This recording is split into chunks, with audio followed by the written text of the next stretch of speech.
étaient en train encore de s'accomplir devant eux. Mais ils étaient tellement liés au credo de leur dénomination qu'ils ne prenaient pas le temps à examiner les Écritures. Parce que la Bible dit sondez les Écritures, vous pensez avoir la vie en elle. Donc ils ne prenaient pas ce temps à examiner les Écritures. Et c'est ça qui se passe aujourd'hui. On te dit, la Bible dit ceci. Oh non. Prends le temps de lire. On te dit, quel acte que tu fais, c'est pas la parole. Oh non. Prends le temps de lire aussi. Ah merci, mais je vais aller lire pour voir ce que tu m'as dit. Tu pars, tu sondes les Écritures, la parole de Dieu te révélera. C'est pas ça? C'est pas, non, nous on ne croit pas comme ça. Notre église ne croit pas l'église, il s'agit de Christ. Aucune église ne peut sauver une personne. Mais nous sommes sauvés par la parole. Est-ce que vous comprenez? Donc toutefois, une église s'éloigne de la parole, c'est une dénomination. Ils croient, tu penses que toutes les églises ils croient certaines points. Voilà. D'autres points, ils ne croient pas. Amen. La Bible dit qu'il n'y a point de médiateur entre les hommes et Dieu si ce n'est pas Christ. Catholique dit nous ça, on ne croit pas ça. Nous on croit qu'on va mettre Marie pour qu'elle soit notre médiateur. Alors, il commence maintenant, Marie prie pour nous, pauvres pécheurs. Parle à Dieu pour nous. La Bible dit qu'il n'y a pas de médiateur en dehors de Christ. Et Christ a dit, si vous demandez quelque chose au Père en mon nom, je le ferai. Donc c'est lui le médiateur. Mais l'église dénominationnelle catholique a dit non. Nous, on ne veut pas avaler ça.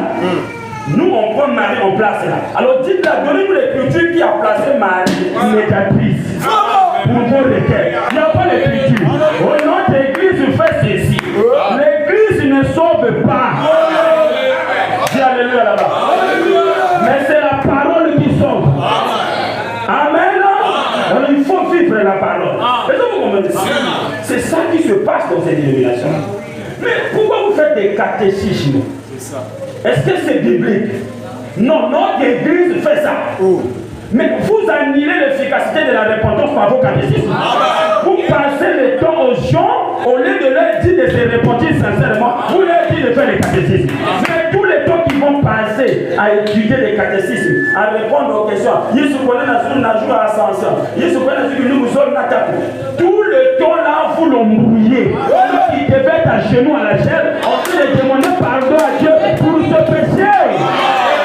Et c'est ça, frère Madame dit que les dénominations ont annulé. Ils ont annulé le fait que l'évangile devait produire dans les gens pour les traditions qu'ils ont fait rentrer. Alléluia. Dis alléluia. Donc, Madame dit qu'il ne pouvait pas, par exemple, croire. Pourquoi ils ne pouvaient pas croire ça? C'est parce que leur dénomination les avait tellement doctrinés. Et leur dénomination les avait tellement dit que sans notre dénomination, il n'y a rien d'autre. Alors, ils ne pouvaient plus croire que l'homme qui était devant eux, Jésus-Christ, que vous croyez aujourd'hui, c'était Dieu dans la chair humaine. Voilà pourquoi Dieu aujourd'hui, si quelqu'un dit je crois en Jésus-Christ, c'est parce que c'est du passé. Amen. Si tu avais vécu au temps des apôtres là, peut-être tu n'allais pas croire en lui. Si tu le voyais, tu allais refuser que ça soit Dieu dans la chair humaine. À moins que tu sois une sémence prédestinée. Dis alléluia là-bas.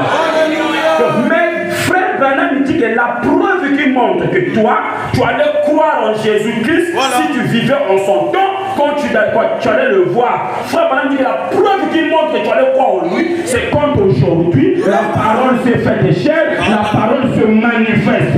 Est-ce que tu crois à toute la parole? Frère Branham dit si tu peux croire à son message, à toute la parole, et la vivre, ça montre que tu as la sémence. Et que quand tu allais rencontrer Jésus en ce temps-là, tu allais le croire. Alléluia. Oh, moi je crois à Jean-Baptiste, oui. Les gens de sa génération ne l'ont pas cru. On l'a traité de fou. La preuve que tu pouvais croire à Jean-Baptiste, il faut croire à Branham le Baptiste. Parce que c'est lui qui a préparé la seconde venue du Seigneur. Alléluia. Est-ce qu'on va avancer? Il ne pouvait pas, par exemple, croire que Dieu était dans cet homme-là. Pour eux, le plus grand obstacle à surmonter, c'était le fait que lui, qui était un homme, se faisait pourtant Dieu. C'était un obstacle. C'est comme aujourd'hui, quand on dit aux assemblées, les femmes s'habillent des sortes. Voilà. C'est l'écriture. Voilà. Mais ça devient chez eux un obstacle. Mais si on s'habille des sortes, on ne va pas s'aider. Mais pourquoi ton pardon pour s'aider? Parce que ce n'est que ça. Parce que ça va dire, quand on s'habille, si on s'habille mal, c'est qu'on a l'intention mauvaise. Amen. Mais si c'est seulement pour cacher notre nudité, on peut s'habiller avec des habits qui couvrent tout. Amen.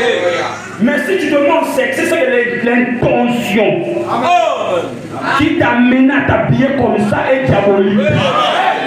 Pourquoi une femme va laisser la robe, va laisser la jupe, va laisser le pain pour venir s'habiller en pantalon?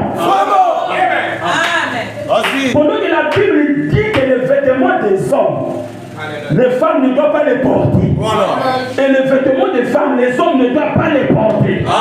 Est-ce que vous savez ça? Parce que si un homme, une femme porte des vêtements des hommes, elle est en abomination devant Dieu. Et le prophète dit, l'abomination c'est la chose qui donne l'envie de vomir. Dis alléluia. Alléluia. Dis alléluia. Tu connaîtras la vérité te changera. Pourquoi une femme va laisser tous ces trous-là pour porter que le pardon? Vraiment. Vous pensez que quand la Bible parle en forme de symbole.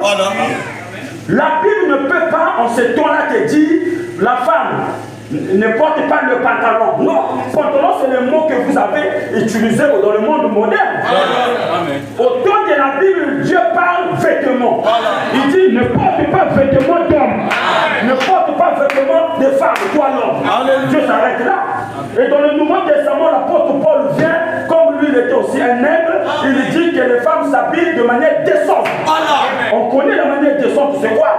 Le Saint-Esprit nous révèle, il est écrit, il y a beaucoup de choses que je venais vous dire, mais vous n'allez pas les supporter maintenant. Mais quand le Saint-Esprit même viendra, il vous révélera.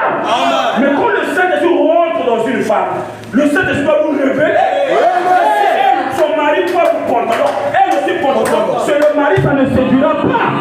Mais chez elle, ça séduira.